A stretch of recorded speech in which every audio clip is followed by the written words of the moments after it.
I've been talking quite openly about my thoughts on Donald Trump, his presidency, American politics in general, American society, and even just society around the world. But there's been a huge emphasis on America lately. And it's not pointed like I'm doing it just to attack because it's vulnerable and it's an easy target. It's nothing to do with that. It's just that America affects an awful lot of the world. So some people might think, what's it got to do with you? Actually, everything that happens in America really does contribute a lot to other nations. So their influence is everywhere. So effectively a world leader, but they don't always act like it. So it's a bit annoying. So I don't point at America, for instance, like I say, to try to belittle. That's not the whole point, because I would love nothing more than for America to thrive. So to that end, I'm going to just show a little bit. I haven't actually prepared properly, which is my own fault. I just wanted to show some videos. So anyway, this is my YouTube channel, and you can see I've got a whole series here called Politics Society. And even if we just go over just briefly, just by the headings, we can see where America was heading or where it's at. But now we're seeing a shift, and it's a beautiful shift. It really is. And I'm thinking it's really important. Because I think I've done too much on America lately, so I'm trying to think. I don't like to just keep doing the politics side, because my content goes far deeper than just that side of life, So I was like, I don't want to do any more, but for a bit. But it's like, you can't just talk about the negative without talking about the positive. It's really important that we have, it's fair. So like, for instance, up to now, it's been America in chaos, Trump's presidency aching to the Wild West. And then I've got protect free speech by diversifying content onto our platforms, so make sure you're not stuck. Imbalance of justice, divorce and family courts. That's not specific. That's not America. That's more UK. But it's worldwide, really, isn't it? American chaos, Trump initiating the Insurrection Act. And there's all other little things. I've got the whole profile here. It's about nearly 60 videos, I think. Not all about America, of course, but I'd say majority of. So, like I say, I would love nothing more than for America to thrive. I say that a lot. And while Trump's president, I have no interest in traveling to America. But does that mean I don't like America? Absolutely not. I do intend at some more points in life to go and visit, because I do like America. I just don't like the America that Trump's creating. And really the America that's been just before as well. I think there's an awful lot of suppression of human rights. And who wants to be somewhere where your human rights are violated? It's like, that's hardly a place of brings joy and happiness, is it? It's not, even if it's just for a brief holiday, it's still you're still not 100% free. And I find that quite alarming. So you see it now, like, for instance, we're talking, I don't want to go deviating too far with it, but that's the whole point of what's beautiful at the moment with the protests, because it's been peaceful protests. But even just if you consider that as a tourist, for instance, you could just get deported for no reason, even though you're on a tourist visa. And you might not even get returned home. You might get sent to some other locations which have no relation to anything. It's like, literally, you've come on holiday. If I can't be here, I'll go home. No, you won't. We're going to send you here. We're going to detain you here. And it's like, this is a joke. This is all your human rights violated, even just on a basic level there as a tourist. Now, imagine people that have actually lived somewhere their whole life, or at least for generations, and they're getting them removed. There's no consideration of their health, of their financial situation, of their family life. There's so many nuances to it. And yet it does affect the whole neighborhoods and societies as well. So there's a lot of evil people in the world, and I see that. There's certain parts of America where they support all of this, and they've got no empathy for anyone. They're just like elitists. So we're going to talk a little bit about some of that. And, it's going to be really hard for me to organise it, because my content is a little sporadic in how I wanted to do it. I don't want to sit here and open a million windows. So we're going to have to sort of go through some videos, I think. We're going to have to sort of like work our way through them somehow. It isn't ideal. And so we're going to skip these ones, but I want to come back to them because for me they're important. Let's start here. So this is huge crowds. Now, what's really important is that this is like people coming together around the whole country, like the whole America. It's not just Los Angeles. It's not confined to just Los Angeles, California now. Now, I saw some in Oklahoma. You've got some in Philadelphia. There was some in, from what I've seen, Chicago. Obviously, Florida. And we'll probably see some more. I think Texas, I think, had some as well. But anyway, apparently they're all everywhere, but it's just the ones I've seen specifically. So where's this one? Chicago, this one. And this is on the same day that Trump's trying to do, he's doing his military parade. So he's doing the whole military parade. He's expecting thousands of, like hundreds of thousands of people. I think it is 200,000. I think was it 200,000 people he was expecting to be in attendance, but the estimate is only 10,000 turn up. So it's a huge drop off in. Now I did see a video where there was a tank driving past. There were some people supporting it all, and there were so many seats available. Though it was ridiculous. It was really empty. From my point of view, I felt bad for the people parading. Because do they feel it's personal to them? Because naturally, if you're walking through and it's a bit low turnout, is it a lack of respect to them? But of course, it's a pointed attack on Trump. So rather than be there, they're taken to the streets to defy Trump and sort of speak up against him. And this is beautiful because, like I said throughout my videos, like even going further back, I'm talking about that, like people uniting, people to come together. They're far more powerful than those that try to control and confine us. So you could have police at the end of the street, for instance, and they could try and do everything they can. But if you swarm them, they got no power. Now, I'm not trying to encourage people to behave in that way, but the reality, it's just an example of the power that people have. It's ridiculous. Nothing can contain that if everybody just stood strong and just went against something, and that's the power of the people. So people have they have the ability to change their fate, their destiny, and the direction of a country. And I've said it before. I think the politics needs to change in America. I was just trying to do some research just now because I was trying to figure out if it's something that's possible. I can't remember the exact term now because it took me a little while trying to figure the term in my head. Vote of no confidence. Like I think in politics, like especially in the UK, for instance, you could have a vote of no confidence, and then the current party or the current leader would be ousted. I think it's the party leader. But when it comes to presidents, that's not an option. So there's something that maybe needs to be looked at because when you've got such a corrupt president, it's like how the hell can you allow them to dictate? And if they're not going to go freely, how do you remove them? Now there's probably things he's done illegally you can get him at, but there shouldn't be these. It shouldn't be this bad. That everybody so people should be able to protest en masse and nothing changes. So this is why I'm saying I think it's really important that we show this because this we've gone from America suffering and the protesters were being labelled rioters when it wasn't the case at all. So you'd get the National Guard, you'd get the Marines sent in. Trump's trying to posture that that's what's needed because it's out of control. And yet you're seeing firsthand after, that's not what's happening at all. People are just still coming in turnouts and they're doing it peacefully. So he didn't need the heavy-handed approach at all, did he? Because look at what the people are doing. Now, it doesn't all stay peaceful because I've seen a couple of bits, but it didn't look like it was the people's fault. It looked like it was the police reacting. Now, I think it's really important to be transparent. People were saying that because the protests are different times in different states and things. So what someone was saying was the curfew, the time for protest. There was a period of time allocated, and if you went over it, then it's an unlawful. I don't know if it's unlawful protest or unlawful something. And apparently, at that point is when the police started getting forceful. But again, it's like they've got no self-control. That's the real problem. It's like they're all on ego trips in America, and I find that quite frightening, to be totally honest. That those who are there to serve and protect are just abusing power all the time, and it's like how is that sustainable? That's ridiculous. And then even away from work when they're not being on duty, those people still have to mingle within society. But it's almost like they haven't merged within society. They feel they're superior. It's crazy.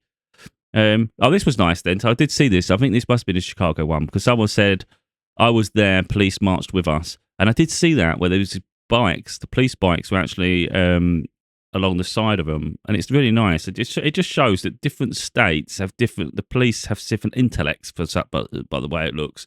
Some are really heavy-handed. It's crazy. Anyway, we're seeing this is just completely down the street. So of course that's only one angle, isn't it? Like if we was to get an angle that way, how many go that way? How many go that way? And it's just continuous. It's not like it's just a line and it's stopped. They're constantly moving. Look, it's mad. So that's that one. Let's see if we can go on to any more. I think this is the same one. Oh no, this is San Diego now. So that was Chicago, wasn't it? This one says San Diego, so it's California. Oh, let's see if we can get some sound. I'm not sure if we're going to get them. And these ones obviously just joining by the look of it. And they got a tram in the way, I think was the problem there. But yeah, it's all the way along there. And I saw another angle. I might have another angle coming up with that one. We have breaking news right now. It looks. So this one where he's explaining it, bringing some news. No King's Day protest, now one of the largest mass protests in recent American history. And yet it wasn't violent. I think they said up to 5 million people come out. LA protest, no King's Day. Let me just do some of the sound off a minute. Now, this one's huge. Remember, bear in mind, this is the same day of President Trump trying to celebrate his birthday and parade the army on the streets of Washington. And this is where everybody, no, people haven't turned up to that. They've come to do this, and it's peaceful. So when I say like America's healing, hell yeah, America's uniting, and it's incredibly beautiful. This is really beautiful to see, because a strong America is a positive for the world, really. When they're not being arrogant. I mean, that's the real problem. I think there's humility. So it's like, be a world leader, lead by example, obviously in a positive way, but it's have humility. So you don't. The real problem a lot of people have with Americans in general is the fact that Americans, for the majority of, not all, of course, the stereotype is they always have to say they're better than everyone else. It's like the rest of the world doesn't matter. It's like, not about us, and it's all this nonsense. It's like you can feel inside you're better than everybody else. You can feel really confident in yourself, but you don't need to say it out loud and sort of like, because it's not very endearing. It's like what I do. I'm not talking about the presentation of what I do. It's the things I talk about and how I deliver the message, even in my books, for instance. So if we just come off this, I'm not trying to over-exaggerate anything, but I know how good what I do is. If you look at the consistency of the work I do, how I talk on topics, I'm not saying every single video is going to be a work of art, but I'm happy with everything I've done up to date. Now, I can't say about this video. This could be my worst video of the lot. How do I? I don't know until I watch it back. But the reality is, I'm confident with everything I've done up until this day, and especially through my books. So, look, I don't see other people doing what I do to the extent that I do. So there's obviously going to be talented people out there and people that are good at this and good at that. But, I'm not going to sit here and I'm not going to sit here and say I'm the best at what I do, because that's not an attractive quality. That's what I'm trying to get across here. It's not an attractive quality when you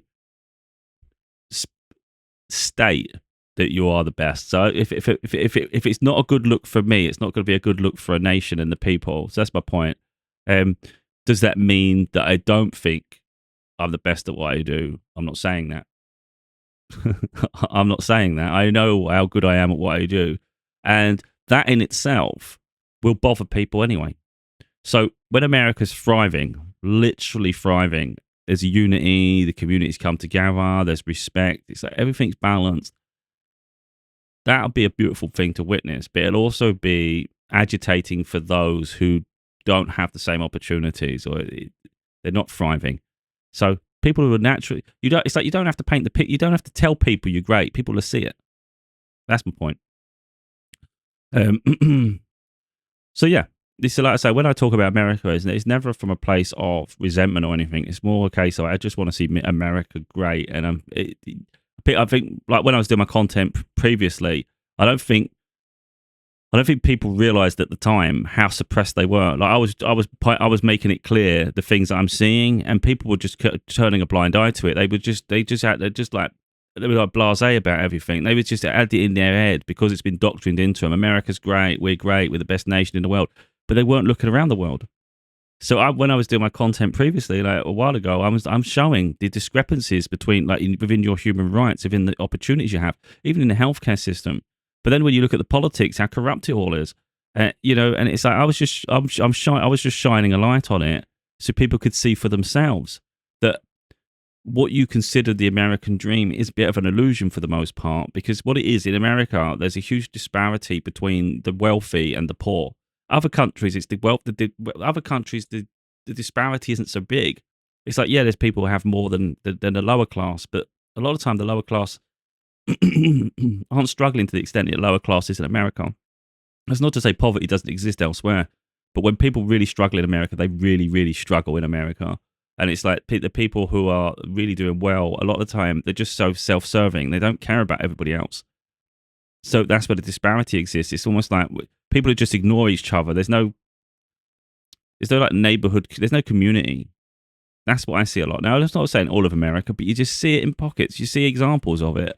So you could have someone, like let's say it's a celebrity or someone in the city, and they won't care about anybody. They've got no empathy for people. They're not saying every celebrity or anybody of wealth, but they'll act like that person doesn't exist in their world, but you all sort of like navigating around each other. And I just find that really weird.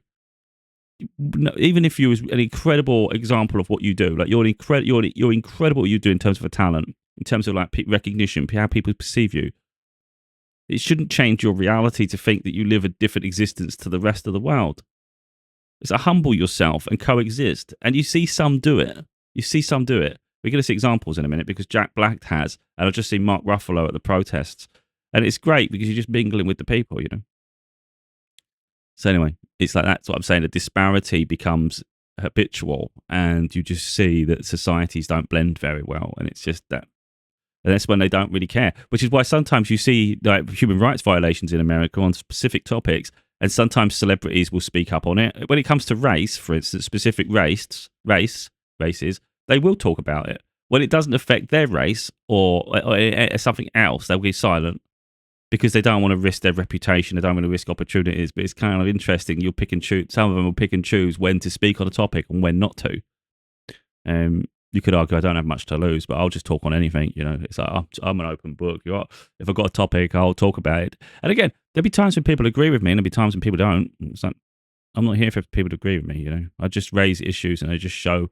And again, I think it's really important to show the beauty, the beautiful side of America.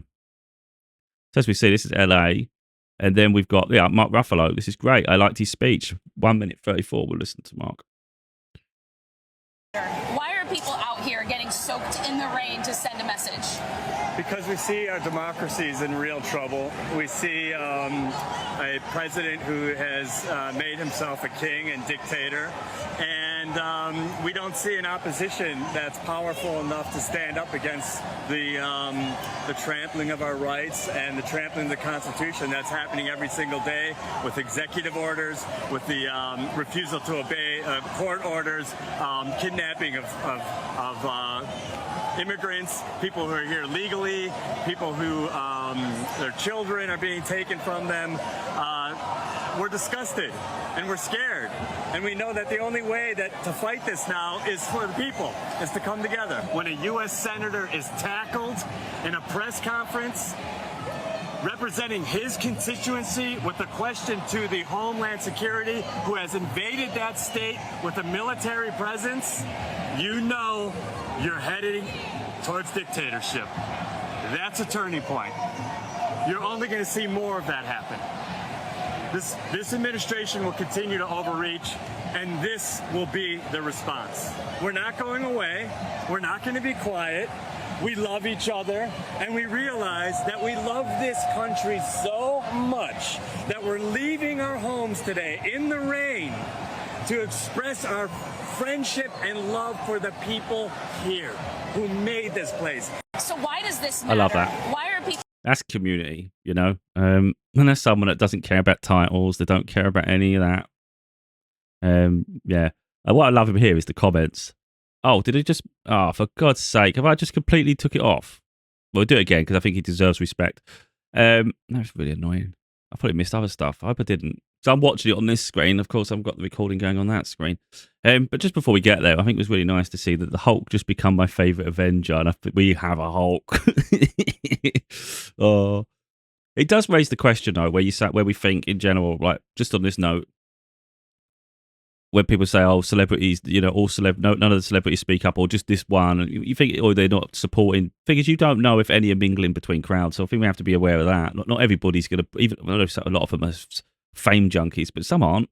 Some are there just from consequence of the work they do. Some just rather just mingle, you know. So you wouldn't know they're there, maybe. So we will do it again, of course. But I want to make the point there. I don't really need to make the point, but I just want to. I'm usually quite a few steps ahead of some things, not everything, of course. But I recognise Trump was considering himself a king very early on when he was, just by behavioural. I was looking at everything straight away. And no, I didn't see anyone else talking like that. So it made me look a bit nuts, I think, calling it saying he sees himself as a king. And then a few weeks later, or a week or so later, I just started noticing other people started then referring. I'm not saying they copied me. It was just interesting that other people started to recognise it too. And it's become this big thing now where everybody's like, yeah, he's acting like a king. Again, not trying to say it's all because of me. That's not what I'm saying there. I'm just pointing out the fact that I tend to be ahead of the times in life in general.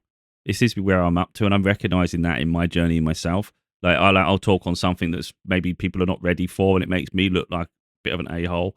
And then later on, people will start realizing in themselves, not through what I'm saying, I don't think, but the society catches up. And it's like, well, that's what I've been saying. So, so yeah, well, my whole point there isn't to say that it's all because of me. My point is, it just shows that I'll speak on topics even before they're popular. And it doesn't mean I'm always right, by the way. It's just my opinion on things. So, we're going to get some things wrong sometimes, but we grow, we learn. So anyway, listen to Mark Ruffalo again, because I think it's really powerful when someone who has a platform is able to speak, especially when they can articulate. I like that. Out here getting soaked in the rain to send a message. Because we see our democracy is in real trouble. We see a president who has made himself a king and dictator. And we don't see an opposition that's powerful enough to stand up against the trampling of our rights and the trampling of the Constitution that's happening every single day with executive orders, with the refusal to obey court orders, kidnapping of immigrants, people who are here legally, people who their children are being taken from them. We're disgusted and we're scared. And we know that the only way to fight this now is for the people, is to come together. When a U.S. senator is tackled in a press conference representing his constituency with a question to the Homeland Security, who has invaded that state with a military presence, you know you're heading towards dictatorship. That's a turning point. You're only going to see more of that happen. This administration will continue to overreach, and this will be the response. We're not going away. We're not going to be quiet. We love each other, and we realize that we love this country so much that we're leaving our homes today in the rain to express our friendship and love for the people here who made this place. So why does... Like I said, it's great community come together. One thing I would say on top of that is when you look at it and you see the vast amount of people who they're speaking up and then making a stand, and they say, we're not putting up with this. This is not the America that we want, and it doesn't represent us at all. So, like, for instance, Trump's posturing in dabbling in things abroad, for instance, into other wars. And it's like people didn't vote for that. People are not interested in that. And yet he's putting the Americans at risk by doing those things. I think what's really important here, again, I'll talk about things way ahead of time. I noticed with the presidency, with the candidates, everyone was really old last time. And I think maybe the assumption is that people younger don't have life experience. They wouldn't be able to handle the situations. But I think what we're seeing here is those that are older got nothing to lose. So they're really unhinged. I think you need someone that's younger to take office, and then they can really enact change, because I think then they're more in line with the people. I think the older generation, maybe they don't understand the current generation. Maybe they don't understand where society's at. It's archaic. And I just think that's what it needs. So if you look at the amount of people that are coming together here, reform needs to happen. It's the only way to make everybody happy and for America to thrive. Keep repeating the same patterns is only going to breed the same result. So you need substantial change. Now, I think with the way people are behaving and things, I wouldn't be surprised if something's going to happen where he will get removed, Trump. I think he has to get removed, because if there's going to be other things in a minute I'm going to show in Congress where, like the defense minister and things, like Hegseth, he's been questioned like crazy lately. He doesn't have an answer to anything. The Treasury Secretary doesn't have an answer to anything. Bear in mind, these are people who Trump assigned, and they're literally serving Trump. And they're not presenting very well under questioning. And we saw it with Trump last time. He had all these issues when he left office. He's not as protected as he thinks he is. So I think there's going to be areas where it's going to get exploited, because they're getting pushed hard at the moment. And I wouldn't be surprised if he gets impeached or whatever. I don't know what it takes to remove him from office, but I can see him getting removed. It's unsustainable like this. It's in crisis. There's the what do you call it? The economy. The economy is just going to suffer anyway, because everybody's out on the street. It's just, the economy needs to thrive, of course. You need everybody in alignment, and then everything thriving. At the moment, people are probably not turning up to jobs. They're probably just leaving situations, just because this is more important. This is like your freedom, your rights. It's more important than the short term. This is far more important for the long term. So I think it just needs a really strong, confident, younger candidate And then we've got this problem in politics everywhere, to be honest. Even in the UK, you've got parties you wouldn't even trust them. You don't even trust any of them. You just know you don't trust that one that much, or that one just betrayed you. So you already know that one's definitely self-serving. So then people have to pick. Why can't they just start having someone you can trust, who actually has integrity? You know, you say you're going to do something, just bloody do it. Just do it, and don't do anything underhanded. You know, do things for the people. How hard is it? I don't understand. Anyway, I don't want to sort of deviate too far, but I think that's what America needs. It needs look at it. Just look at all the presidents before. They've all been quite older. I don't know about Obama. I don't know how old he was. Was he in his 50s? Maybe was he? I don't really know. I don't want to say ages there, but I don't think many of them have been of a decent age. Anyway, Santa Monica.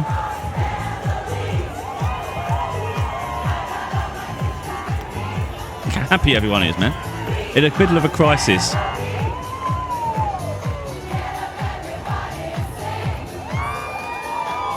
Let's have a look. Fire and Ice, LA fights back. I can't obviously read all the signs, but I can see that one's tracked down in the middle. So they've put, there is zero way he won the election. I think, I'm not going to say I absolutely understand politics 100%. I'm not that ingrained in it. I understand it to a degree. If I've got it right, I'm going to get it right. If I get it wrong, if I don't know it, I'm going to get it wrong. But I think it's 51 states in America. Maybe wrong, I think, which is quite useful because it means there's an odd state for starters. So from my understanding, I could be wrong, it's based on the voting. I don't know if it's voting for provinces within the states or voting in the state. I'm not really sure. So let's say there's 5 provinces in the state. Is it like, I'm assuming that each one has Trump voting, and then that province will have what do you call it? Like someone like a mayor or governor, and that person would then get red or blue, Democrat or Republican. So then that one would go Democrat, and that one might. Then the next one, that next province within that state would then either go again. So by the time they finished, I'm assuming that's how it works. It'll be an amalgamation. So maybe let's say there's 3 that are blue, 2 that are red. That means it's a blue state. I'm guessing, unless it's all just like one for the state and that's it. But either way, you get different colours on the board.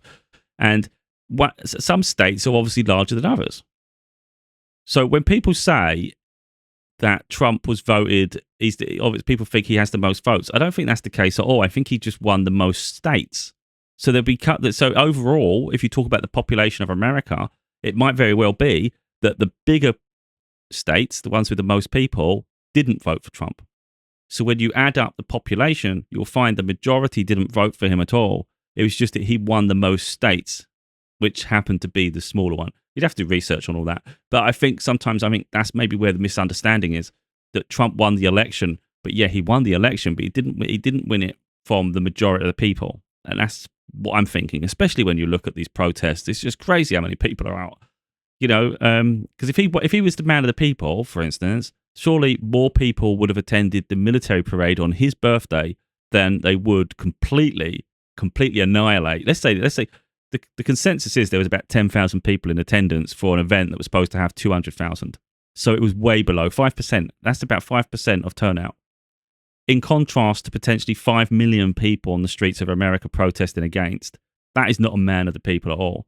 So he hasn't got the people. He hasn't got that. He'll probably try and turn these protests into them supporting him and cheering his name. You know, he's quite deluded. I've got to turn that off. Copyright and whatnot.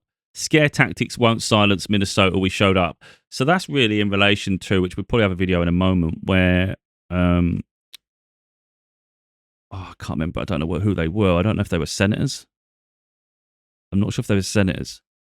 I hope they didn't stop. But there was literally an assassination in Minnesota on the same day as the protests, which was quite disgusting. So someone had voted against something that goes. I don't know the specifics, but they did a vote that went against what maybe the majority of people wanted. But they did it for the They didn't do it maliciously. It was for the benefit of the country. And a Trump supporter. Now I don't like to do that, to say this one's that, but if you look at it, and from the reports I hear quite consistently, and then when you look and you can do this, you can look yourself and recognize it. It tends to be the Trump supporters are the ones who are actually violent. You saw it on Capitol Hill when they went crazy. They turned like a mob of zombies. You know, it's how crazy. It's like they're all high on drugs or something. And then the ones who are doing these attempts on people, you know, it's like they're the Trump supporters. If you look at the other ones, they're all peaceful. And it's just apparent. There was someone even in the protest. There was a report that someone had opened fire on some of the protesters as well. They brought a gun and started shooting protesters. It's like they can't handle. They can't handle rejection or defeat in any way. That's the real problem. It's unhinged, very uneducated people for the most part. Not saying all of them, because people see what they want to see, but a lot of them are literally uneducated and they can't control their emotions. And then that stems into the gun control in America. Right? It's too easy to do something unhinged without any foresight about the consequences, you know, all the repercussions and things. And also, would they have the confidence to do something if they didn't have a weapon? That begs a question, doesn't it? The weapon makes it easy for people. But anyway, forget that side. Look how many people turn up, even in relation to that.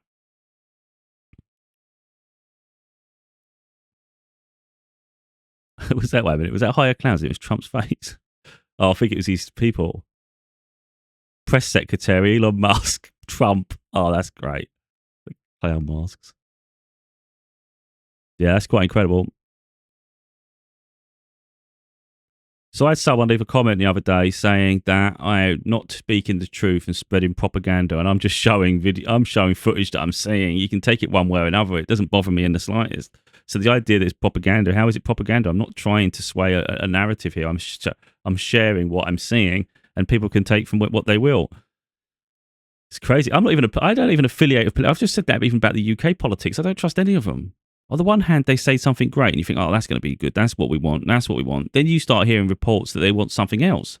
So I think, let's say, like the Reform Party in the UK, because everyone's just fed up with the mainstream parties. They just can't be trusted. The Conservative were terrible for years. They just care about the rich and wealthy. They don't care about others that are struggling. So there's the disparity between the wealth and the poor. Then Labour come in, you think, oh, everything's going to change. It hasn't. They've actually got even more crazy. And yet, when you watch, because I watch these things, I know it's boring, but it's educational. I watch these events quite often, not all the time, not that boring, but I watch them quite often though, where they'll have the debates, whether I see it on YouTube, where I see it on the news. I don't know. I see it, and you'll see them in the House of Parliament, and they'll be like either side of there's a table in the middle, and there's either side, and the Prime Minister might speak, or someone from his cabinet, or it might be the opposing party questioning them, and they're always at odds. And you're thinking, yeah, okay, so they see the problems. They're going to come in and change it because they've been talking so much about the issues there. Then they come into office and they do the same shit, or even worse. And you're like, God, you can't trust no one. So in the UK, there's the Reform Party, which some people are attracted to because they're talking about reforming certain things. And people are attracted to that. And then all of a sudden, you start hearing reports that, wait a minute, Reform Party want to abolish the NHS. They want to start making it private. They want healthcare to be private. That's something they're not really promoting very heavily. They're trying to keep that hidden. So it's like, wait a minute, if that's a huge thing. That's a huge thing. Not going down that path. That's the problem with politics. It's very underhanded. You can't trust any of them, literally. And the real problem is you start voting for the one that's the underdog, there's a chance they don't win and your vote's gone to waste. And then it supports the other one, you know. That's the real problem. Because they call it a split vote. So let's say you was going to vote, let's say blue and red, let's do colours. Let's say he's going to do a Green Party or someone who's just independent, but you was going to vote blue, but I'm going to go green because I really like this person. But the green one never got enough votes, but all those votes could have gone into the blue because that was the second choice. Instead, because you never voted blue, it was the reds that won. That's really where the problem with politics is. It's all shit. Really, it should be a box, 1, 2, 3, and you should be able to tick it, and it should come up with point system or something because I don't. Politics is just shady as shit. Anyway, don't want to go too far off because I'm not even sure how we got there. So we've seen that one. This one's interesting. So at least they're talking.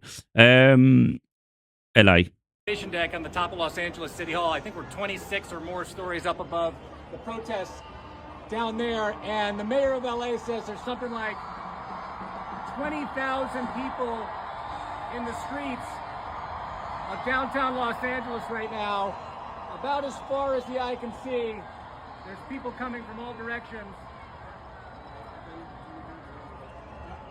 And that's on the contrast of constantly being accused of rioting. So there was a lot of fear-mongering going on. And of course, people may be worrying about their safety because they don't trust the police, the National Guard, the Marines, all those things. And yet they still turn up. They still turn up. Again, that says a lot. At this no. The assassin who.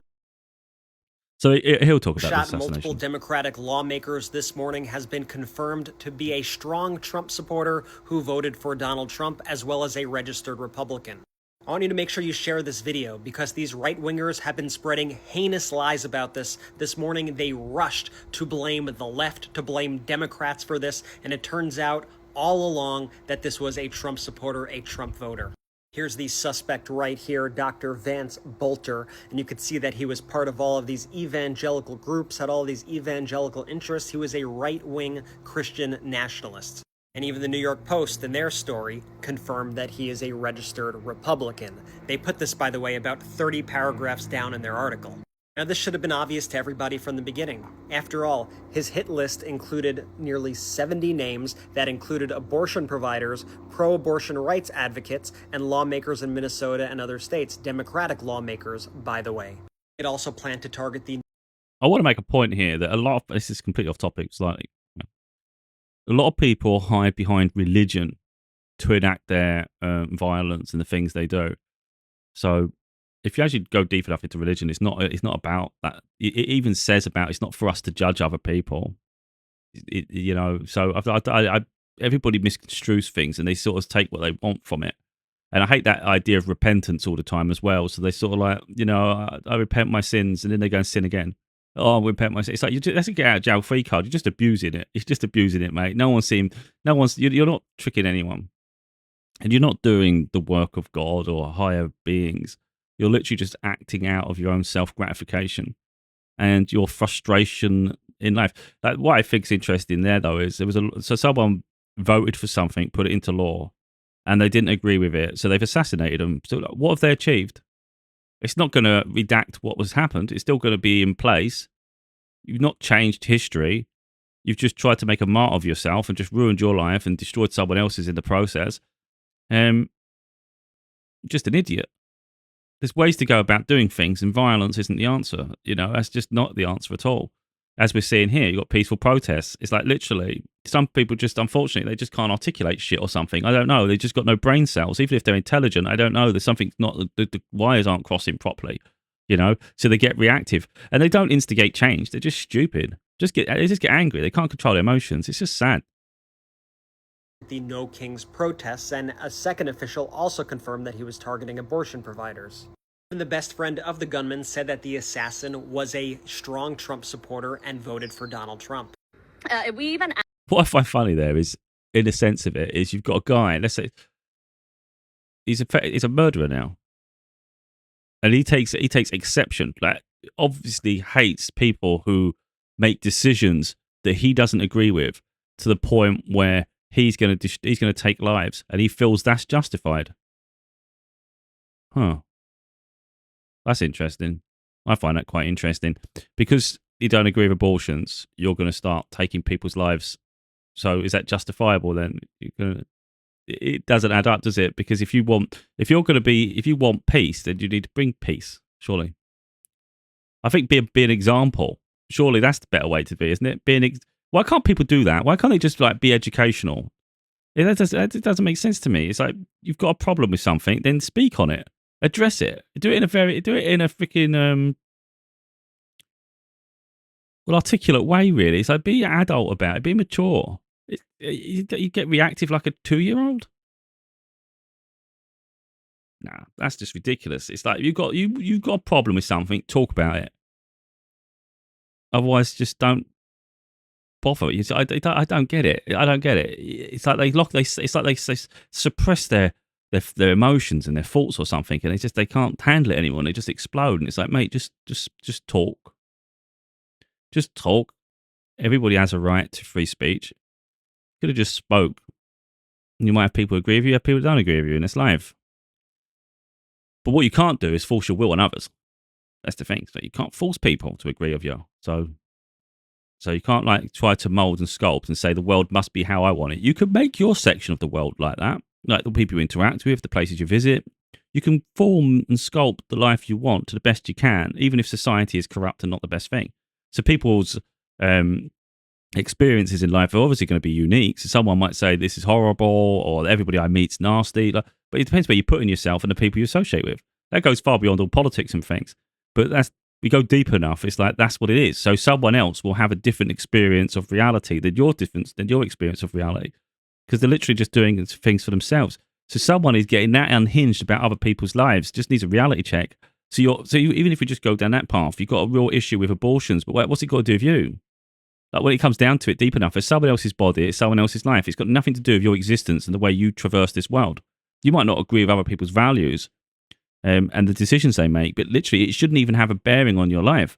And that goes further than all this politics. That's like neighborhoods. You see that with neighbor disputes, and especially I've seen it in America, where a neighbor will absolutely hate the other neighbor for no reason other than the fact that they're just nasty people. And maybe you just cut your lawn. They didn't like the fact you cut your lawn. It's like all these little things. It's like so involved in other people's lives rather than focus on their own suffering and their own misery in their own life. So they just want to permeate and extend it into other people's lives. That's what it comes down to. They won't admit that. But people who are frustrated and angry and not happy in life, for the most part, rather than focus and heal and upgrade their life, which sometimes takes work, and it takes a bit of a reality check and maybe changes, they would rather just try to bring the rest of the neighborhood down or those around them to then make it comfortable and make this the standard. Then they don't have to change. And that's literally what it comes down to. So effectively, if you're not happy with certain things in society, some things you can speak about, some things that may change, but you have to go through life expecting perhaps that it won't. So you still speak up, but you still have to sort of like build your own life around it. And it's possible. So in the same way I've said, while Trump's in office, I'm not traveling to America. I don't want to be in America. It's not safe to go to America right now. You could end up getting deported anywhere. Who knows who he has allegiances with? You could be all over the bloody world. You only went to visit America. That's crazy. So you might not only might you not get in, you might get deported and sent all over the bloody place. That's just too big a risk. And that's because he's that unhinged. And that's a decision I can make in my life, isn't it? So if I put myself at risk and I decide to be blasé about it and I end up in those places, I have to take accountability that I took that risk. Now, if I decide I'm not going to do that and I'm going to make more pragmatic choices in my life, then of course my experience is going to be far more beneficial to me than that, isn't it? And it's the same thing, every area of life. But we've got to learn to we can have opinions on things. And we can speak up on topics that really do need fundamental changes, which I think is really important. But turning to violence isn't the answer. And obsessing so much about how other people are living their lives isn't the answer either. You just have to learn to upgrade your life. And by extension, people may get inspired by the growth. And it might make them self-reflect and actually start to upgrade their life. And then that's quite healing, isn't it? Again, I'm deviating here way off. But anyway, that's my point, is you get lunatics who just go crazy for a moment and they destroy their lives and other people's lives. There's other ways to handle it. For me, that's just very weak-minded. It's weak. I'll say it. Asked about Mr. Bolter's political affiliations, and David Carlson, once again his roommate and best friend, known him since 4th grade, did say Bolter voted for Trump and that he was a strong supporter. So all of those right-wing grifters this morning who rushed to blame this on Democrats when Democrats were the victims of these crimes, when a Democratic lawmaker was killed, when the individual who did the killing was a registered Republican and a Trump supporter, all those people should be absolutely ashamed, and you should never, ever listen to one word that they say ever again. Follow our account for the truth, and remember to add the Midas Touch podcast. One thing I don't like about society is this favouring of political parties. I've never understand that shit at all. I don't understand it. I understand that fundamental at their core, each party has maybe a code they live by or some way of sort of coping, but you'll tend to find sometimes leaders have their own way of doing things. And I think you have to look at everything face value. And that's how I am. I don't favour a specific political party. Like I said, for the most part, I don't trust any of them anyway. So I think the fact that some people spend their life just holding on to whatever colour they want. It's the colour, red or blue for the most part. So, yeah. So they'll pick a colour based on maybe something that was maybe relevant back in the 60s. And a lot of them will just they stay loyal to it. And it really taints their sort of interaction in society in general. You end up with this massive division. Politics divides communities like crazy. It's actually mental. So if you vote, I can't be friends with someone who voted for these, someone that voted for them. It's like, I understand at the core, maybe there's fundamental beliefs that just make you different people. But I think on the overall scheme of things, maybe there's always going to be things you don't agree in life. And I think go so far as to say your political views are too much. Now, with me, with Trump, it's not the fact that someone likes Trump, because I can understand he brainwashes people. So from my point of view, look, if we're going to stereotype, I'd say they probably lack intelligence. Now, that's not everyone. I've said that. My big problem with, in general, where I've said it, look, I wouldn't be able to deal with, I wouldn't be able to be like associate, or be like, I wouldn't be able to relate or be friends with someone who supports the things he's enacting, because that's too fundamental. That goes beyond that. For me, that goes beyond political parties. I don't care about political parties. So if I was like in America and someone said I'm a Democrat or I'm a Republican, I couldn't give a shit. I genuinely couldn't give a shit. Like, who are you? You know, what sort of things do you do? You're more interested in the person, like what are your values? Because there might be something where there will always be a crossover somewhere. And it's the same with the other stuff in the UK. You know, I don't care about political shit. With Trump, though, the thing I have the biggest issue with, though, is the way, and I have the same problem in the UK, is the way people treat other people, and it irritates me beyond belief. You know, I understand some people, they come to other countries, they cause crime, they don't blend. There's different things to that, but that's stereotyping everyone, and I don't like it. It's not fair to stereotype everyone. So the idea that, you know, you've got like Mexicans, for instance, and they're talking about deporting the Mexicans, call them illegal aliens. They like to just make it worse. They're aliens. It's like, I don't like that. And I think when people support it, they're not my sort of people. That is not it on a fundamental level. That's way beyond politics. This is humanity we're talking about. It's literally empathy and compassion, and how much humility you have. How much can you truly care about another soul? And how much is the world just centered around you? And when you genuinely devalue a life to the point where you don't care and they're nothing more than vermin, you've shown me enough of who you are at your core. And there's no glitter and shine you can do to cover the shit that is that person. Like, the political views are irrelevant at that point. This is like fundamental. Who are you at your core? And you're very, very insecure, selfish individual. And that is not someone I would want to be around for that reason. So if you can have humility for others, recognize the plight they're going through, look at each person on an individual basis, and literally have compassion for them, then I think that's a beautiful place to be. These are kind people. That doesn't mean you're weak. That doesn't make a weak person. You know, it takes strength to have that character, personally, I think. So where you've got someone who's maybe lived here for 20 years, and okay, they're undocumented. You'd say, that's not right, they're here. But is it right anyone's anywhere? Stop being so self-righteous. That person's already established themselves long enough. If they were that much of a problem, they would have been removed by now, surely. They've been identified. So they clearly they couldn't have done much wrong, if anything, if they've lasted that long without being noticed. So who cares if someone's documented or not, fundamentally? It's just you go through, it's just the media and the politics around it that just makes it so emphasized. It's like, who gives a shit? Just document them then. Just document them. They're already established. Removing them is not going to change your life. It's not going to help you with your grocery shopping. It's not going to help you find a new job properly. It's probably in a different field than you want to do anyway. So it's like, get your head out your ass and stop looking at people like they don't deserve opportunity. Again, that's that self-entitledness. People want a lot, I wouldn't say people in general, but a lot of people, they want to be doing better than others. It's always competition. So the less people that are available, less competition. So I'd rather you left, please, and I know I'm doing better than you because I'm where you want to be. That's what it's all about. Insecure retards. Probably not the right word to use, but I'm not really a political correct person. I really couldn't give a shit. So if someone tried cancelling me because you used the word, I'd always take, I don't give a shit. I would never apologize for a view I have. That's the thing with me in life. Even throughout my whole life, I won't give a shit. If I was really popular one day and someone pulled up a video or pointed to something, go, you're going to apologize for something you said like before. No, why the fuck would I apologize for something I said before? I'm not interested in this pitter-patter shit.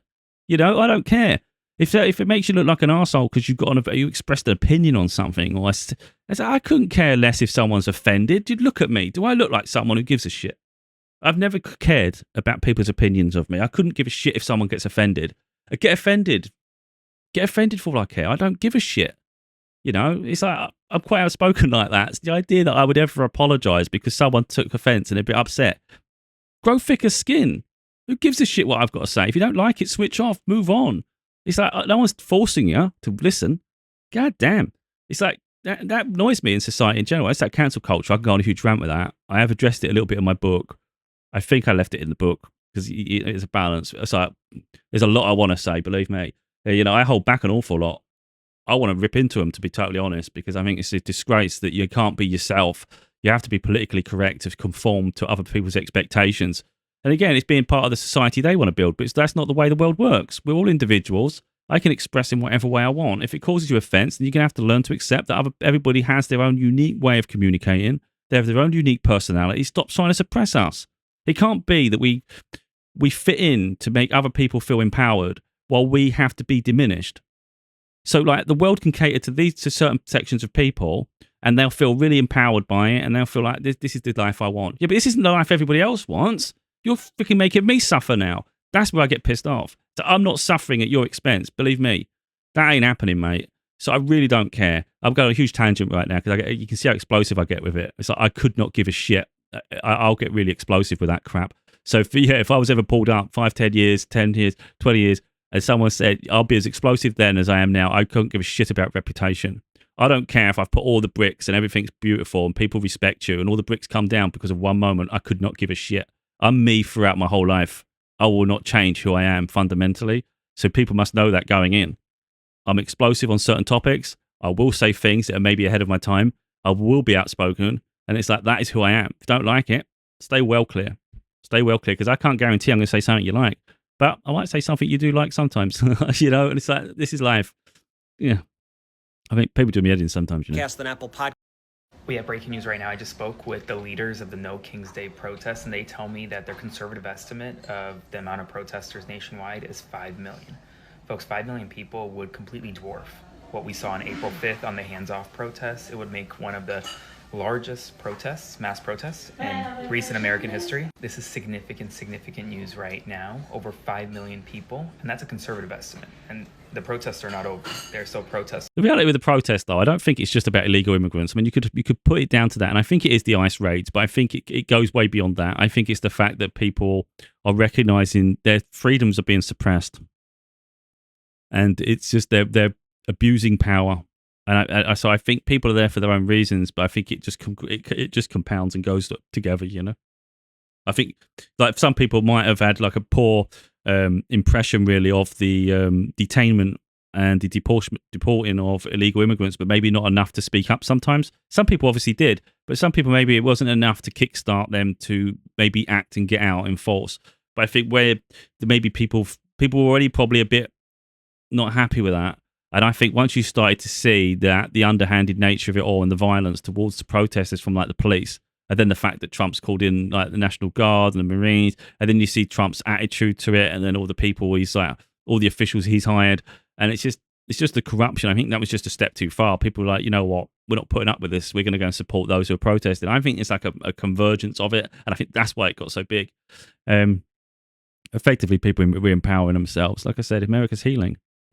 And this is really important because there's been other times when things have extended to riots and all sorts because it's been really, really powerful things within the close community that actually affected maybe their race, their religion, whatever it is, you know.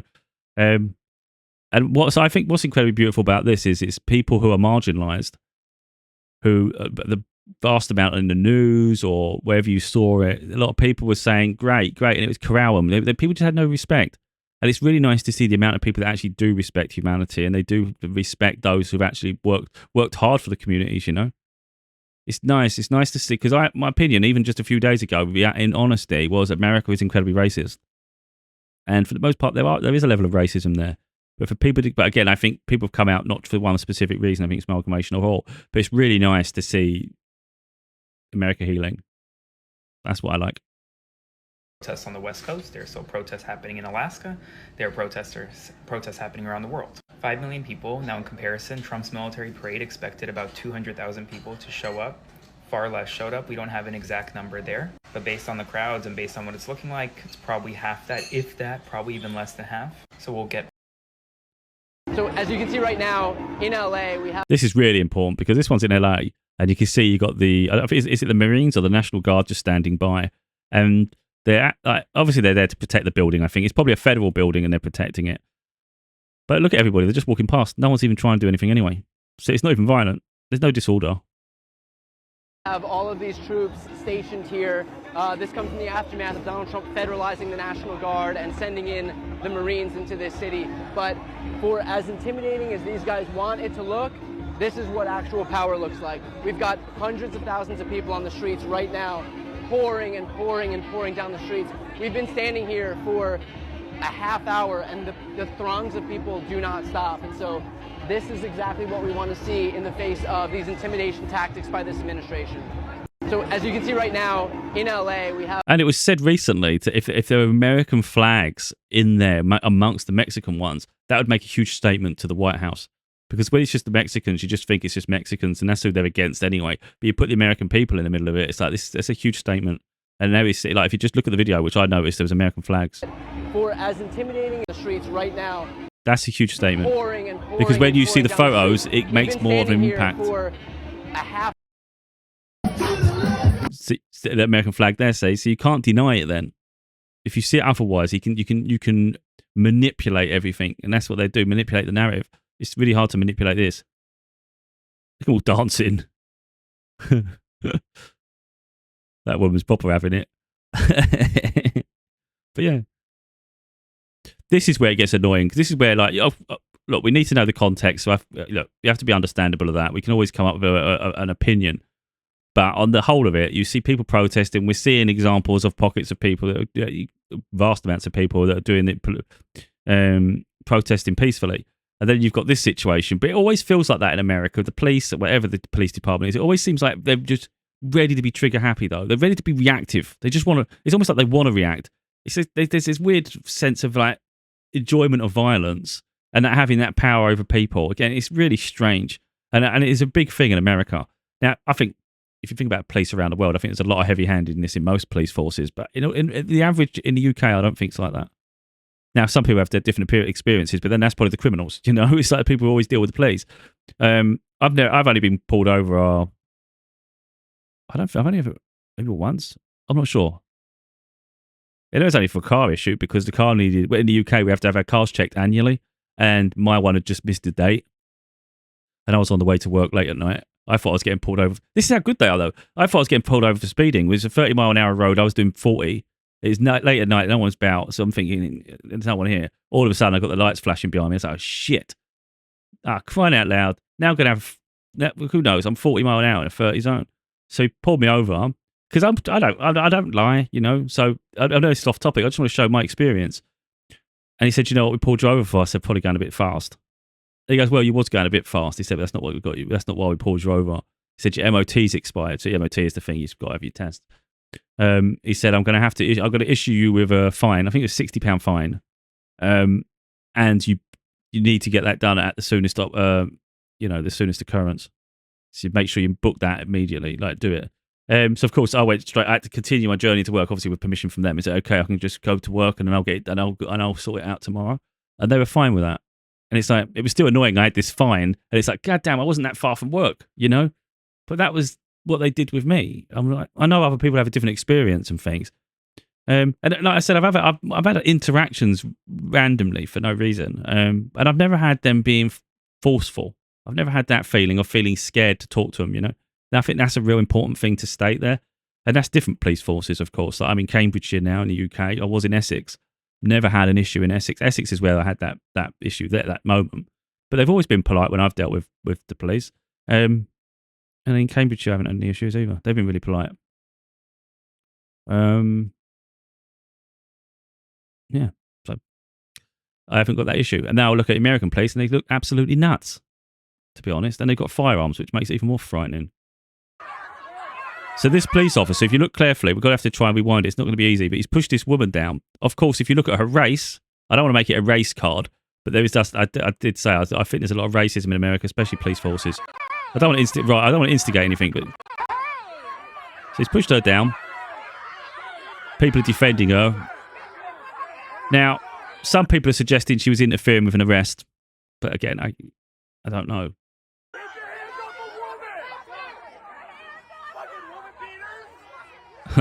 Take your hands off the woman beater. Yeah, but it's like, again, I don't know the context per se, but they do seem really heavy-handed. And when you look at the people they're attacking, they don't seem like the people you would like say, standing there with a firework to shoot at you. Look, it's just a woman with a bag around her neck, and she's got like, you would argue if you're going to do it, it's like maybe the pride colours, you know, the rainbow.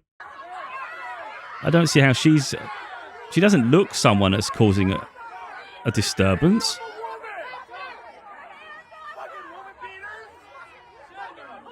It's nice that people are shouting about. And as tough as they look and all the cars they've got, they're completely outnumbered if you've got a load of people marching down on them. You're only powerful why people are subservient. That's the thing. So when people conform, you're powerful. When they don't conform, they'll be running. Hence why he stopped, because they're completely outnumbered at this point. Get your pepper spray, wherever. There's too many people.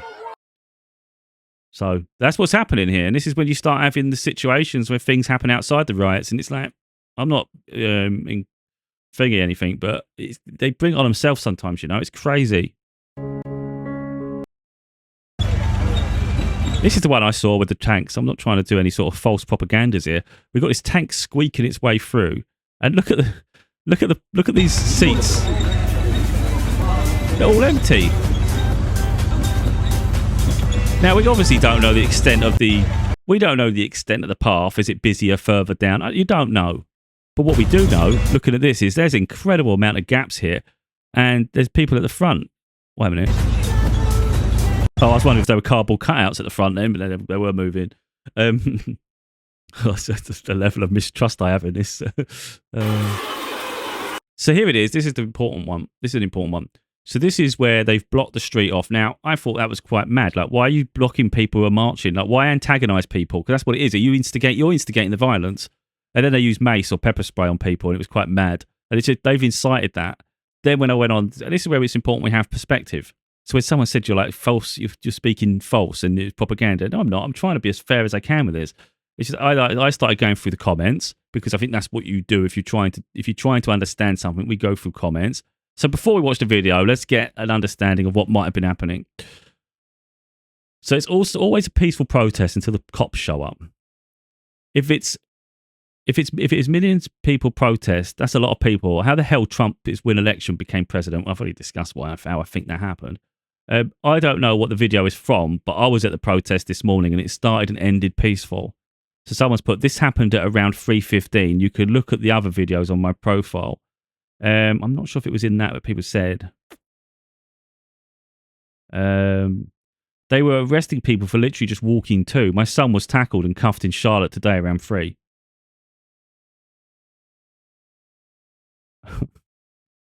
Oh, it's just a little joke someone made. I'll say it because I might as well. I don't want to sort of like miss things out. So they put, I'm sorry, but 3 is just too young to protest. And then they put 3 p.m. Someone put 3 p.m. and then someone put, I'm crying and just laughing because that was funny. Why is it always cops start the trouble? Don't know where this was. I was uptown and did the whole walk around town, no problems. What the hell kind of mace is that? Surely that is not supposed to be used at a close of a distance. Improper use of force. Not sure when this happened. I was at a protest from 11 to 2 p.m. and it was super peaceful. Spraying orange paint on protesters. What happened? I was there but left around 1:45, I would say, and everything was peaceful. What time? I was there and seen how they ran over protesters who were sitting down with their bikes. I heard the police saying push back and shove. Also heard another cop saying need to start pepper spraying while I was standing peacefully in front of them. This is where we're going to find the bit more perspective on it. I still think it's underhanded. I still think even if there's a time frame, I think there's ways to handle things. You can have a bit more patience. They just have no patience in America. It's crazy. So someone put, to be fair, the permit for the peaceful protest ended at 2 p.m. This was after. I was in this crowd before it happened and walked away. I know the limits. We can't push after the permit is expired. That's when this happens. I don't know if it was on here.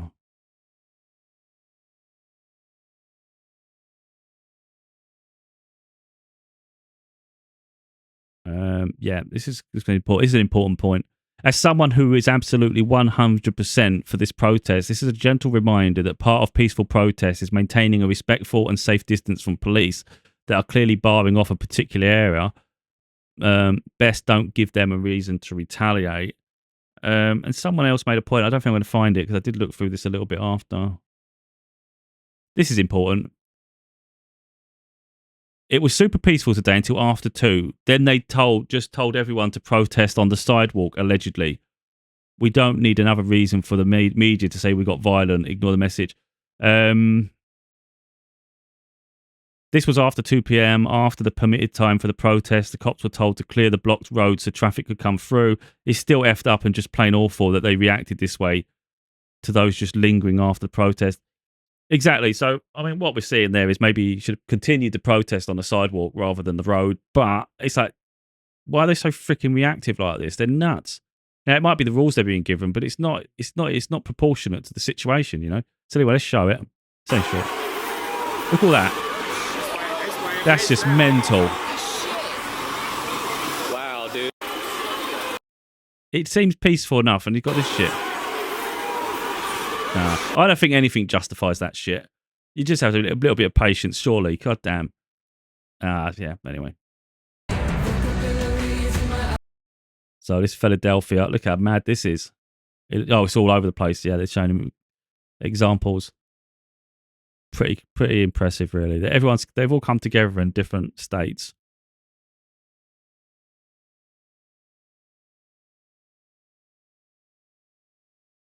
Wow, yeah. So like I said right at the beginning, I said certain places, didn't I? Maybe I listed 3 or 4. This is loads more.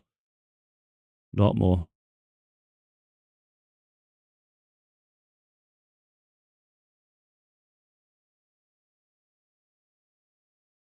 Yeah. People are no longer staying quiet, you know?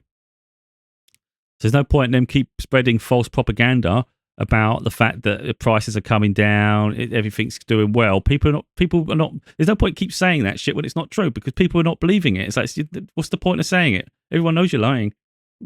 Oh dear.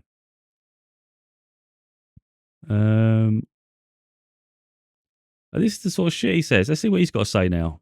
Grossly unfit president. Oh no, wait, this is actually funny. This is a comedy thing, so I'm gonna let it play out. Yeah, he doesn't make a lot of sense. And by the way, I've known this guy for a long time. He was never the sharpest bulb. Sharpest bulb. What a wordsmith.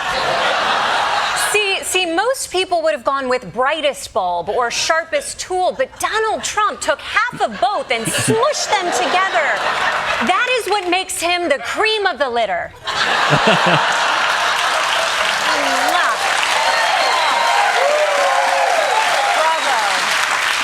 But again, Trump wasn't there to talk about Joe Biden. He was there to talk about America's proud military history. And that went great, too.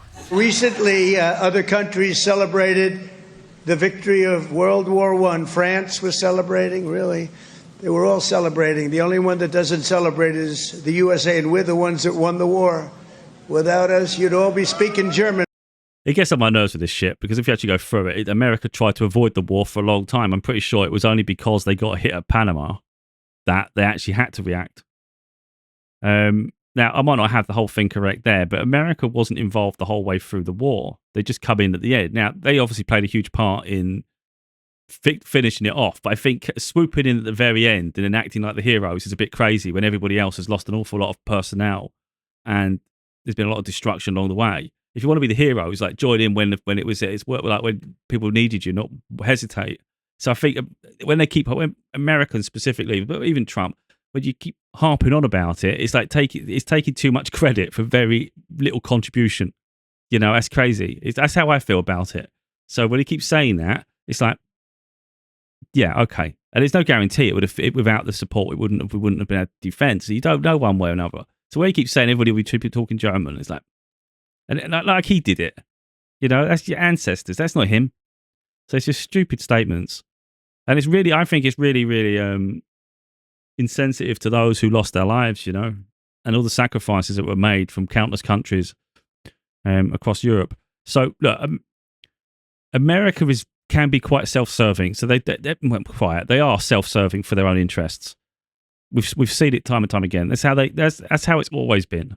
America will be they're going to be your ally until it doesn't serve their purpose, and they'll expect everybody else to fall in line and join in wherever they want. So when we see the stuff in the Middle East at the moment with Israel, whatever America does, they're going to expect everyone else to jump in and support, you know. But there'll be a time where maybe someone else is going through something and America won't agree because it's not worth their time.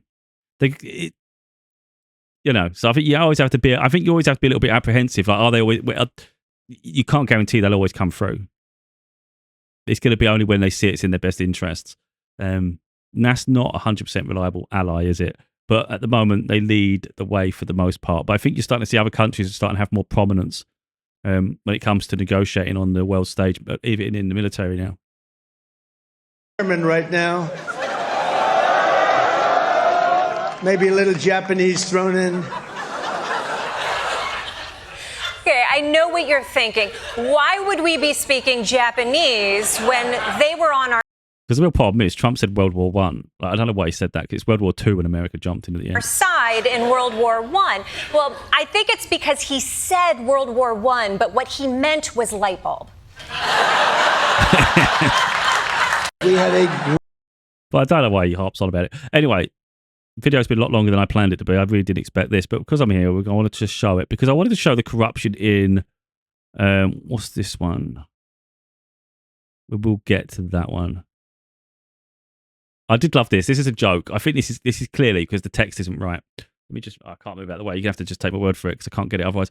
It says, Donald Trump. Now, this isn't he did this. Again, I'm saying this is fake, but I loved it. I laughed. It said, Donald Trump posting, light at the end of the tunnel, and then someone reacting, go towards it. Go towards the light. Just get out of here. Oh, I love that. I actually laughed a lot when I saw that. Now, we could go on a huge... I don't want to go on a huge tangent. I just want to get these ones, because there are more than these. But just these... Let's just do these 4. 5. Because this brings context, you know. We're talking about America healing, and I think that's really important. That's the people speaking up. What you're seeing now is people in Congress. I think it's Congress. I keep saying it. I don't know if it's Congress or Senate. Let's say it's Congress. They're heavily criticising now and questioning those that were... assigned roles by Trump. Said they're responsible for things. You've got this Hegseth, doesn't even know anything about the military, and yet he's in charge of the military. It's actually it's frightening. So if you watch, understand, I'll get this in another video, when they deviate beyond the questions, it's because they don't want to, I'm losing the word now. Anyway, they don't want to get themselves in trouble, because clearly they are liable, or it'll annoy Trump. Either way, they deviate on purpose. That's why they don't give you a straight answer. Thank you, Mr. Chairman. Secretary Hegseth, Chairman Kane, thank you both for being here today. Mr. Secretary, your testimony over the last several days before Congress, I've heard you speak about all of your supposed accomplishments from your time at the Pentagon.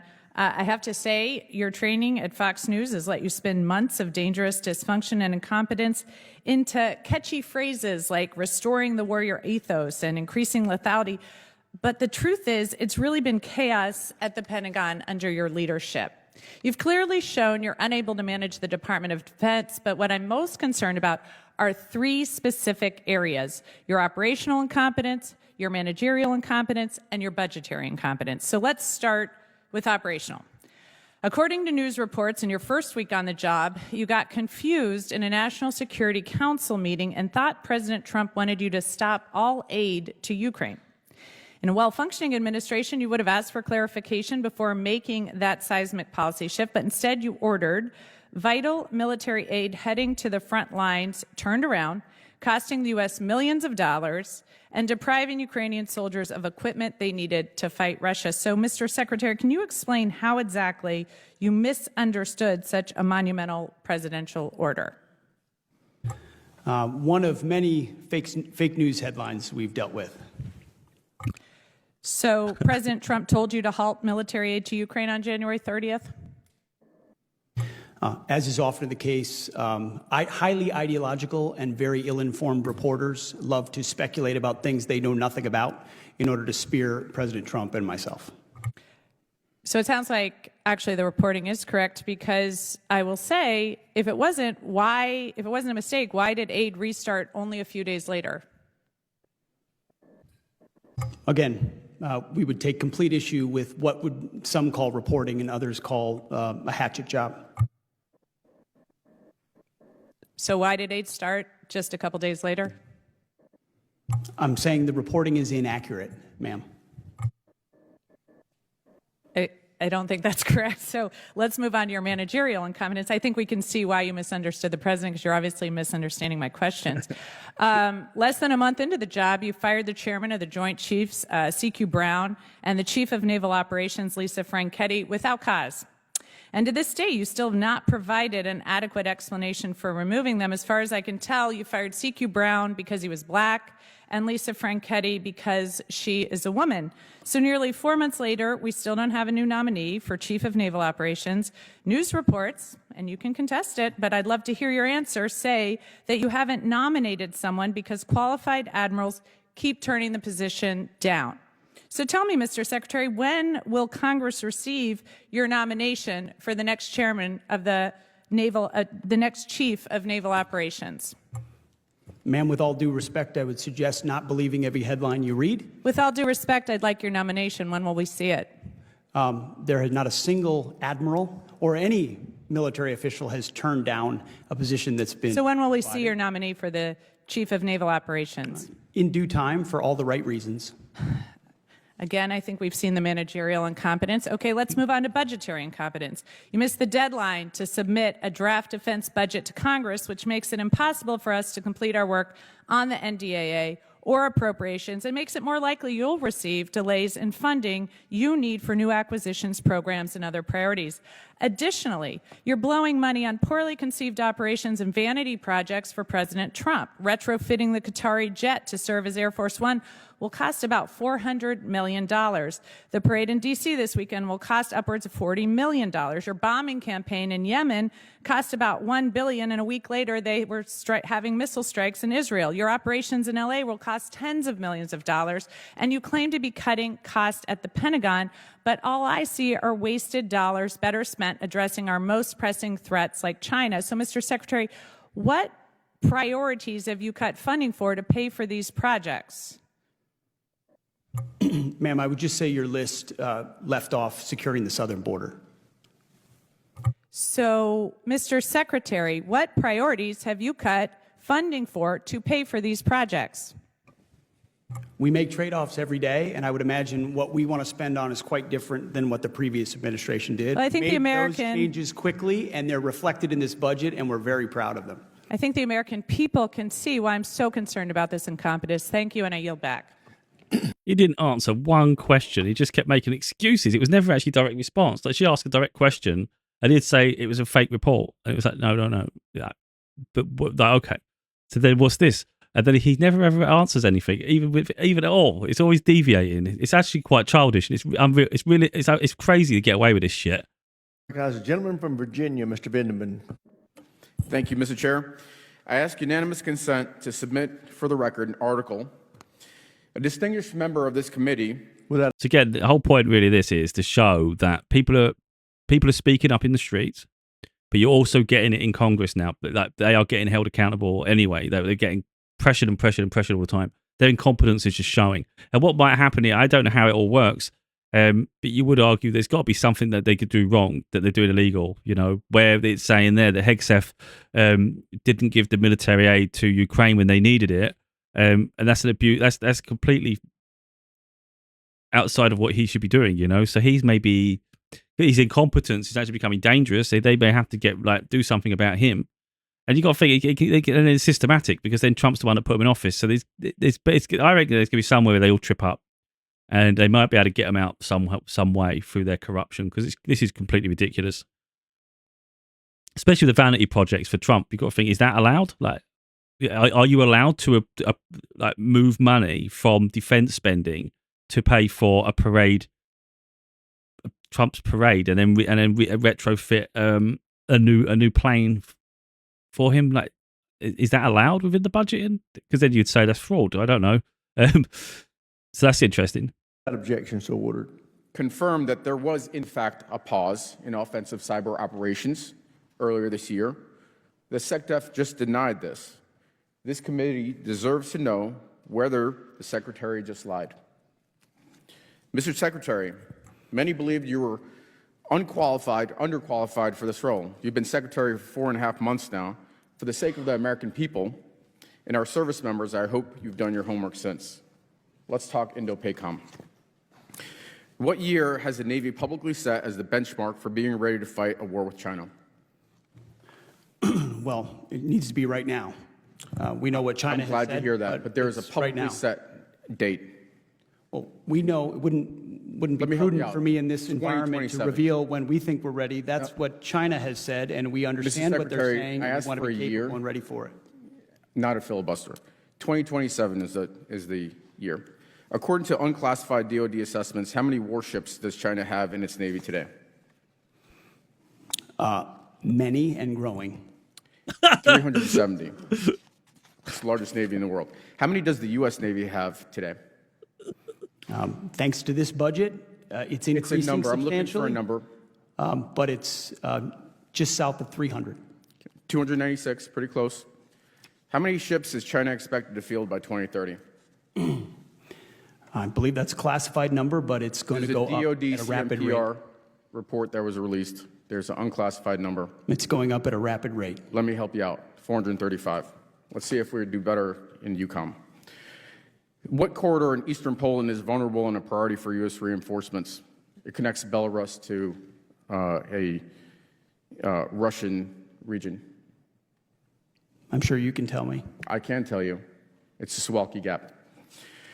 Which heavily militarized Russian territory connected the Suwalki Gap?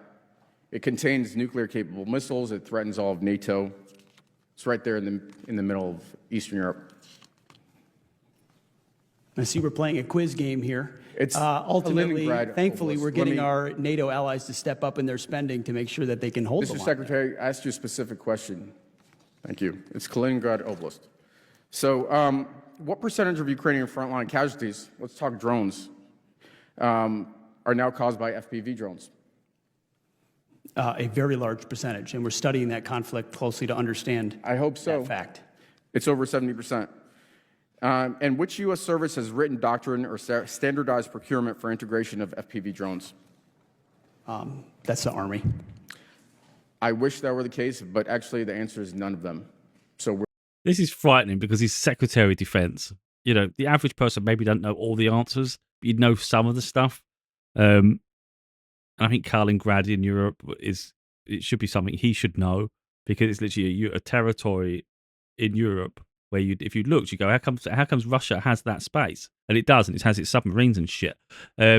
So the fact that he's the Secretary of Defense, he doesn't even know the answer to half this shit. How the hell could he be making decisions? not prepared yet, and we need to get there fast. Let me turn to a different topic. A few weeks ago, when my office opened up in Fredericksburg, I spoke to the mother of one F-18 pilot who flew the March 15th mission over the Red Sea in Yemen that you discussed over Signal. I spoke to her again on Tuesday and asked her if there was anything she wanted me to bring up. She believes that you need to resign. She also had several questions, but one thing, she said she would appreciate an apology for putting classified information. Her son couldn't even tell her where the Truman was going, but into the Houthi PC small group Signal chat that risked her son's life and the mission. Mr. Secretary, yes or no, do you think you owe her an apology? Please make sure to let her know how grateful we are for the skill and heroism of her. I am very much grateful. I'm sure everybody in this room is grateful. I'm proud of what her son has done. The question is, do you owe her an apology for your actions? Are you going to be accountable? It was an incredibly successful mission. Her son did great work. They did a magnificent and job. Thankfully, the Houthi campaign was successful. Secretary, I agree with you. Magnificent job. The performance of those pilots and Navy personnel, magnificent. We're talking about what you did and accountability. Are you going to apologize to the mother or not? I don't apologize for success. You don't apologize for putting her son's life in danger and for putting the mission in jeopardy. Well, that's really disappointing and not befitting the type of leadership that our troops and families deserve. It's frankly a stunning lack of OPSEC.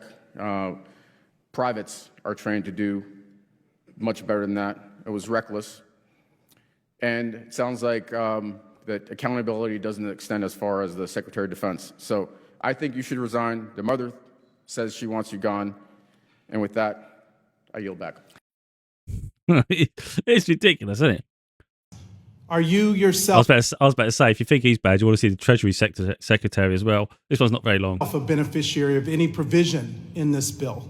Will you personally receive a tax cut under the provisions of under this bill? Two things, Congressman. Yes or no? It's we had a referendum on November 5th, and Mr. working Secretary, Americans yes or voted no? for President Reclaiming Trump. my time. And Reclaiming my time, Mr. and Chairman. two, Mr. Chairman, I'm reclaiming my time. And two. So, Mr. Secretary, it's my time, Mr. Secretary. I'm asking you a yes or no question. I'm trying to answer you, and it's a yes or no question. Saying it louder does not elicit an answer. Well, not answering the question at all proves that you're evasive. Are you the head, the person that's the head of overseeing the implementation of our tax code, a beneficiary under the provisions of any provisions of this bill?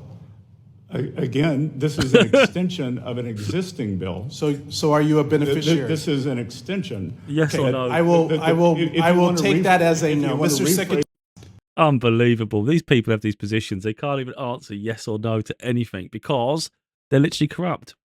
So that shows there that it's something to do with the tax codes and there's something to do with the Treasury, and he obviously is going to gain financially from the decisions he's making, and that's what a lot of them do. You know, the wealth, they obviously want to help themselves be wealthier and forget the people who are actually at the bottom struggling. When the Department of Justice can't tell the difference in a violent rioter assaulting federal law enforcement, and some get pardons and others get Marines and tanks and charges, something has gone wrong with the prosecution standards over at the Department of Justice. And when it's the MAGA ones who are getting the pardons, it's pretty clear what the hell is going on in the MAGA weaponized Department of Justice.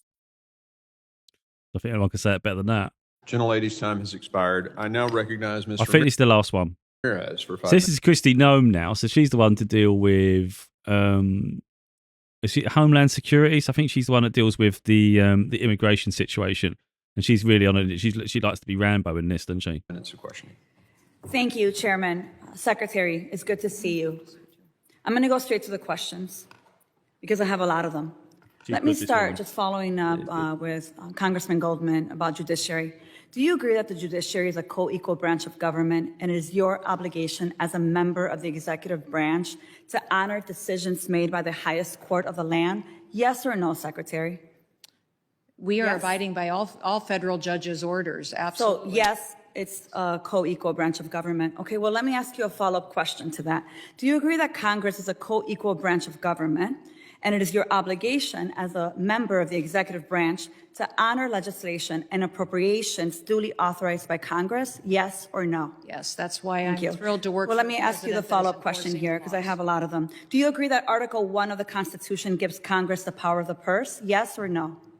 Yes, that is a duty. Do you of believe Congress that, to let be me able ask to you another appropriate follow-up, it's funds. just yes or no. Do you believe you have the power to disregard congressional appropriations and unilaterally repurpose funds that have been duly appropriated by Congress? Yes or no?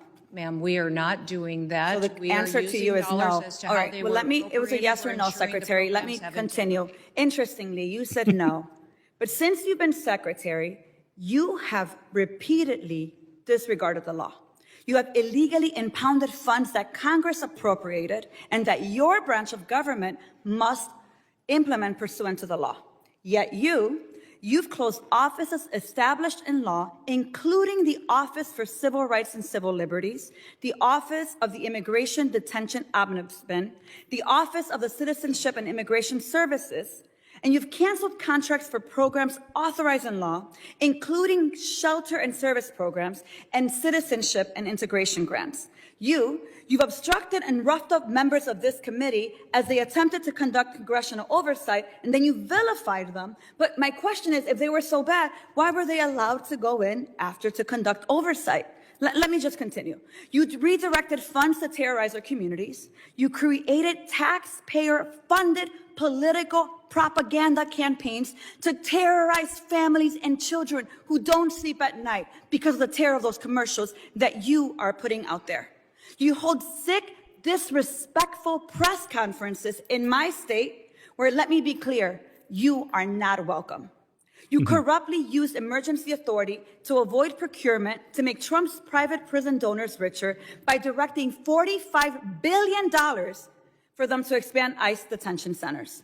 You defunded work to address real threats to the homeland, all while you pursued college newspaper editors, labor leaders, and even a Harvard scientist who failed to declare frog embryos at the airport.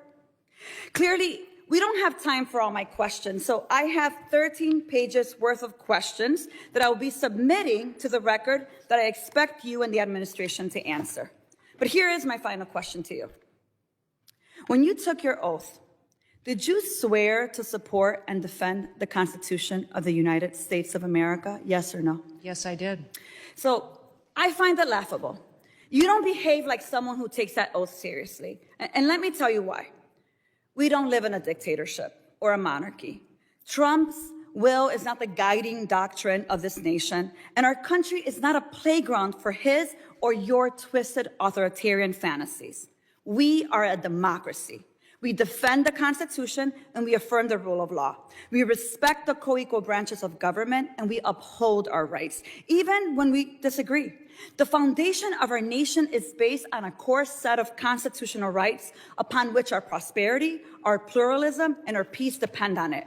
You, however, have been leading this work for 116 days. And in that time, you have profiled and dehumanized our neighbors. You've betrayed our constitutional commitment to due process. You've deported United States citizens. You've undermined the courts. You've broken the law. You've engaged in corruption, and you've weaponized the immigration system to violate civil rights. As Senator Murphy perfectly stated, your department is out of control, but you're responsible. You have betrayed the sacred fundamentals of your oath. And I believe to my core that you are not fit to hold the office. And I again, to your face, demand your immediate resignation. And I put it and place it on the record for all of us to see. With that, Chairman, I yield back. Very, very strong people, and I love that.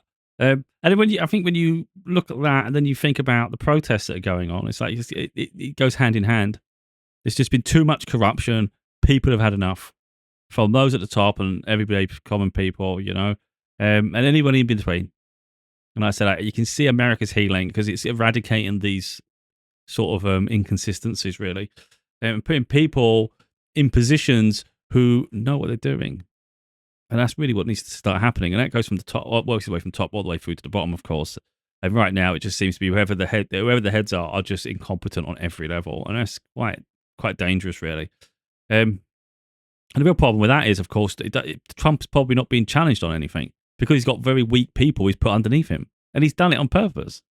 So he probably gets really confused when he sees reports that there's uprisings and people don't like him, and he's not. He thinks he's talking around things. He thinks he can manipulate everyone. He doesn't, because no one's probably telling him the truth, and it's like, this is the reality. And even the press secretary keeps trying to deviate around things. She doesn't want to go near certain topics, or she tells the reporters that you're the problem. And it's like, no, they're not. They're addressing a real serious issue, and you're defensive. And I'm wondering the careers they have after all this, in all honesty, some of them, because it's like, where do you go after that? You've shown your incompetence on such a public grand scale that where else is there for you to go? But anyway, that's it's look, the healing process for anything in life, big or small, it takes that first step, and I think we're seeing it in America. So I'm actually genuinely curious how it all unfolds over the next few months and things, because healing takes time, which means change takes time. But I think it's like keep the faith, because inevitably things will change. And we've seen it already, because Trump rolled back recently on the immigration situation. Like they were chasing people through like farms and fields, weren't they? Trying to get anybody that they considered an illegal alien. And now Trump's had to come out and say, well, we're going to have to keep some of them because it's affecting the produce and things like that, and even the hospitality sector. So he's actually having to deviate because he's seeing the consequences from business, but also the amount of people that are speaking up on it now. And he needs to be popular. Especially because I think he was talking about running another term, so he ain't got a chance, has he? Lucky he survives this one.